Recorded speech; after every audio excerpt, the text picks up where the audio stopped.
ایک دور دراز گاؤں میں عارف نام کا ایک غریب مگر محنتی لکڑہارا رہتا تھا۔ اس کا گھر مٹی کا چھوٹا سا جھونپڑا تھا جس میں وہ اپنی بیمار ماں کے ساتھ رہتا تھا۔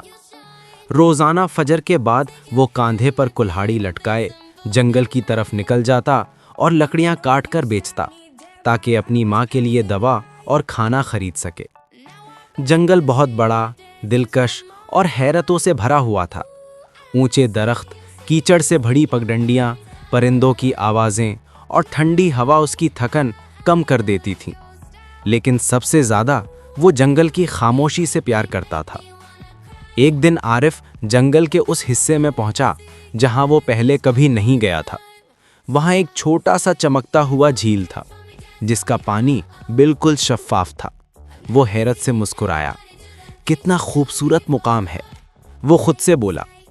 وہیں بیٹھ کر اس نے اپنا سامان رکھا اور پانی پینے کے لیے جھک گیا۔ عارف پانی کی سطح پر جھکا تو اس کی کلہاڑی ہاتھ سے پھسل کر چھپاک سے جھیل میں جا گری۔ ہائے میری کلہاڑی! وہ گھبرا کر پانی میں دیکھتا رہ گیا، مگر جھیل اتنی گہری تھی کہ کچھ نظر نہیں آ رہا تھا۔ کلہاڑی اس کی روزی روٹی کا واحد ذریعہ تھی۔ اگر وہ نہ رہتی تو اس کی ماں کے دوائیں، کھانا، سب کچھ رک جاتا۔ وہ بے بس ہو کر گھٹنوں کے بل بیٹھ گیا۔ یا اللہ، اب میں کیا کروں؟ اچانک پانی میں روشنی سی چمکی۔ جھیل کے بیچ سے ایک خوبصورت پری نمودار ہوئی۔ اس کے ہاتھوں میں چمکدار پانی کے قطرے تھے، بال ہوا میں لہرا رہے تھے اور لباس ستاروں کی روشنی جیسا تھا۔ پری نے نرمی سے پوچھا، لکڑہارے، تم کیوں پریشان ہو؟ عارف نے گھبرا کر جواب دیا، میری کلہاڑی پانی میں گر گئی ہے، وہی میری روٹی روزی کا ذریعہ تھی۔ پری نے مسکرا کر ہاتھ بڑھایا، پانی میں ڈوبی اور کچھ لمحوں بعد باہر آئی۔ اس نے سونے کی چمکتی کلہاڑی عارف کے سامنے رکھی۔ کیا یہ تمہاری ہے؟ عارف حیران رہ گیا، لیکن اس نے فوراً سر ہلایا۔ نہیں، یہ میری نہیں ہے، میری کلہاڑی بالکل سادہ لوہے کی تھی۔ پری نے دوسرا گوتا لگایا اور اس بار چاندی کی کلہاڑی نکالی۔ کیا یہ تمہاری ہے؟ عارف نے پھر نفی میں سر ہلایا۔ نہیں پری رانی، یہ بھی میری نہیں ہے۔ پری نے تیسری بار گوتا لگایا اور اس بار ایک سادہ، پرانی لوہے کی کلہاڑی نکالی۔ یہ تو ضرور تمہاری ہی ہوگی۔ عارف کے چہرے پر خوشی آ گئی۔ ہاں، یہی میری ہے۔ پری مسکراتے ہوئے بولی، تم نے لالچ نہیں کیا، تم سچے اور ایماندار ہو، اسی لیے یہ تینوں کلہاڑیاں تمہیں انعام کے طور پر دیتی ہوں۔ عارف حیران رہ گیا۔ نہیں، مجھے صرف اپنی کلہاڑی چاہیے، میں زیادہ مجھے زیب نہیں دیتا۔ لیکن پری نے نرمی سے کہا، نیک دل انسان کبھی خالی ہاتھ نہیں لوٹتا، تم ان تینوں کلہاڑیوں کے حقدار ہو۔ عارف نے جھک کر شکریہ ادا کیا۔ گھر پہنچ کر اس نے اپنی ماں کو سارا واقعہ سنایا۔ ماں کی آنکھوں میں خوشی کے آنسو تھے۔ بیٹا، سچائی کا پھل ہمیشہ میٹھا ہوتا ہے۔ سونے اور چاندی کی کلہاڑیوں کو بیچ کر عارف نے اپنی ماں کا علاج کروایا۔ ان کے گھر میں کھانا، کپڑے، چراغ، سب کچھ بہتر ہونے لگا۔ گاؤں والے بھی حیران تھے کہ غریب عارف اچانک خوشحال کیسے ہو گیا۔ وہ سب کو یہی کہتا، یہ سب اللہ کا کرم اور اپنی ماں کی دعا ہے۔ باب 4، لالچ کے انجام کی کہانی۔ ایک دن گاؤں کا ایک لالچی آدمی نایاب، جو ہمیشہ دوسروں کا مال چھیننے پر تلا رہتا تھا، عارف کے پاس آیا۔ سنا ہے پری نے تمہیں سونے کی کلہاڑی دی۔ عارف نے ہاں میں سر ہلایا۔ نایاب کی آنکھیں لالچ سے چمکنے لگیں۔ اگلے ہی دن وہ اسی جھیل پر گیا۔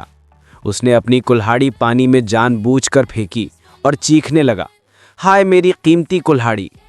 کچھ لمحوں بعد پری نمودار ہوئی۔ یہ رہی تمہاری کلہاڑی۔ اس نے سونے کی کلہاڑی نایاب کے سامنے رکھی۔ نایاب فوراً بولا، ہاں یہی میری ہے۔ پری کی مسکراہٹ غائب ہو گئی۔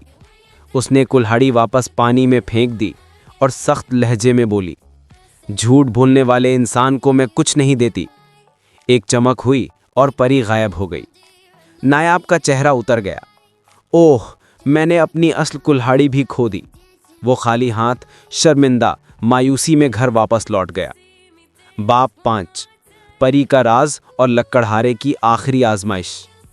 عارف کی نیکی مشہور ہو گئی، لیکن اس کی خوشحالی کے باوجود وہ ویسا ہی سادہ، نرم دل اور عاجزی والا انسان رہا۔ ایک دن وہ پھر اسی جھیل پر آیا۔ پری اس کے پاس نمودار ہوئی۔ عارف، تم جانتے ہو کہ میں تمہیں کیوں دیکھتی رہتی ہوں؟ عارف حیران پڑ گیا۔ کیوں پری رانی؟ پری مسکرا کر بولی، میں اس جھیل کی محافظ ہوں، صدیوں سے رہتی ہوں۔ میں انسانوں کی نیکی دیکھتی ہوں اور ان کی آزمائش کرتی ہوں، مگر تم وہ انسان ہو جس کے دل میں کبھی لالچ نہ آیا۔ پری نے ایک چھوٹا سا چمکتا ہوا پتھر اس کی ہتھیلی پر رکھا۔ یہ پتھر تمہیں ہمیشہ خوشی دے گا اور تمہاری نسلوں میں نیکی باقی رہے گی۔ عارف نے جھک کر اسے قبول کیا۔ باب 6، خوشحالی اور عزت۔ اس پتھر کی بدولت عارف کا گھر خوشی، دولت اور امن سے بھر گیا۔ وہ گاؤں کے غریبوں کی مدد کرنے لگا، بیماروں کا علاج کرواتا، یتیم بچوں کی کفالت کرتا، مسجد کی مرمت کرواتا۔ گاؤں والے اسے حاجی عارف کہنے لگے۔ پری نے اپنا وعدہ پورا کیا تھا۔ خوشی، عزت اور نیکی ہمیشہ اس کے ساتھ رہی۔ سچی کمائی ہمیشہ برکت دیتی ہے، لالچ انسان کو محروم کرتا ہے۔ نیکی کا پھل ہمیشہ میٹھا ہوتا ہے۔ سچائی انسان کو اونچا مقام دیتی ہے۔ جو انسان دوسروں کی مدد کرتا ہے، اللہ اس کے لیے آسانیاں پیدا کرتا ہے۔